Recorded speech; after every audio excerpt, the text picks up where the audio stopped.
First and foremost, Ken, this is fantastic. Thank you very much indeed for sparing your time today, all the way from Australia, to talk to us about Martec. And it's our 30-year UK anniversary in April, and you are actually one of the people that brought Martec into the UK. So tell us a little bit about your experiences back in 1991, Ken.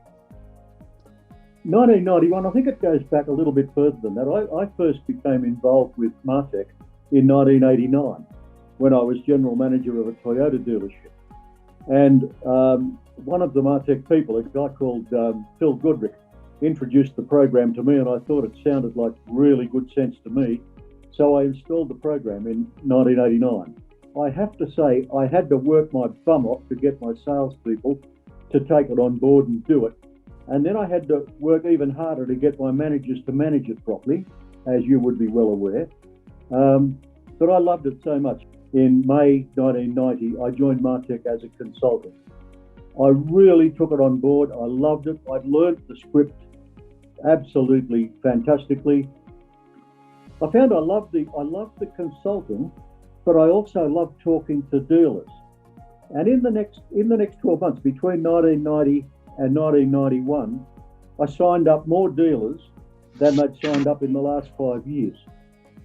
I just loved talking to people about it because I thought it made so much sense. That sort of got me a promotion to state manager, which happened less than a year after I started with the company. Wow. So that was a really important step because I started to get into thinking more about management than just absolutely training salespeople. I started to write a manual that you know now as Mentor and Profit by Design. I wrote that 600-page manual by hand between midnight and 7 o'clock in the morning most nights. But I just got it, Craig. You know what I mean? I just got the whole concept of what it was about. After a little bit, I said, hang on, wait a minute. I should be doing this to managers, not just salespeople. So I invented a job. It was called National Training Manager. I invented that job, and I promoted it to Mike Lakeman, who was the boss at the time, and he said, that sounds good. So I said, well, okay, that's the job. Now I want to apply for the job. And so he gave me the job as National Training Manager, and I started to train dealerships and managers and groups all over Australia, which was fantastic. Which then brought me to 1992, when Martec Europe were doing it pretty tough. And they'd hired a few people. And they said, well, you go over and train them. And I said, yeah, can I take my wife with me and will you pay business class fares? He said yes to both. So I came over in May 1992. I had 5 people, one of whom was David Taylor, whom you'd know, Nick Sewell. Who was the other one? We had David Hume, I think, who eventually became a client of ours. But anyway, I set off to train these 5 people. I found that training those 3 people was great. We got that on board. But what I said to him about the company was that it needed focus, it needed discipline, it needed someone to lead the company and get it from where it was to where it needed to go. So I came over to Martec then as managing director in 1994.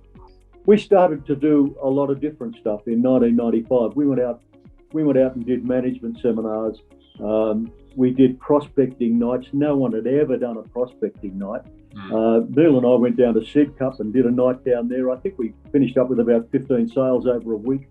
We did one at Andover that finished up with 12 or 13 sales over a week. And we were starting to get a reputation of people that could get things done. When we said right at the beginning, one of the things I put in place right at the start, I said, I'd really wish I could call ourselves the No Bullshit Training Company, because that's what I want us to be. We have got to get there and show it.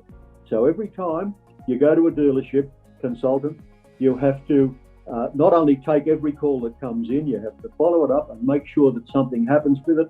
And at the end of the visit, when you do your sheet for the dealer principal, I want you to show that we cost you this much, we made you this much, And if we made you more than we cost you, then you can't ever afford to let us go.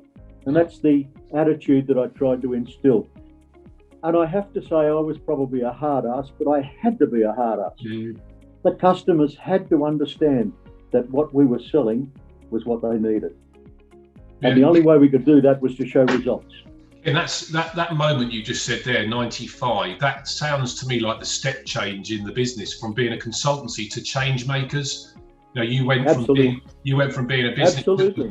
all about show me the value, show me it works, demonstrate it works, prove it to me. Absolutely. We had to do that. The most success we ever had, either getting customers on board, in that 95 period, particularly 95, 96 period, was me getting in front of boards. If I could sit in a boardroom and do a role play with the board, and they were all, I'd say to them, I want you to be the most vicious customer you've ever heard in your entire life, and I'm going to show you how to handle it. That got us more business than ever before because we showed that it could be done. That got us 10 dealerships at Evans Halshaw. I think I told you the story. I rang him up one day and I said, listen, you've got the reputation of being the hardest man in the motor industry and an absolute bastard to do business with, and I love you already. When can I get in front of you? And he laughed like buggery. And he had a few of his people together at the time, and I did a presentation to the board. That day I walked away with 10 dealerships in my pocket, which was, can you imagine the parlous financial situation we were in at the time to come back with 10 dealers? Yeah. I mean, my head went like that. I mean, I was the guru. and this happened on more than one occasion. I've got a reference there I just pulled out. My God, I've forgotten how to. Anthony Betts. Do you know Anthony Betts? Yeah, I know business. Yeah. Anthony wrote us a lovely. This is 1997, I might add.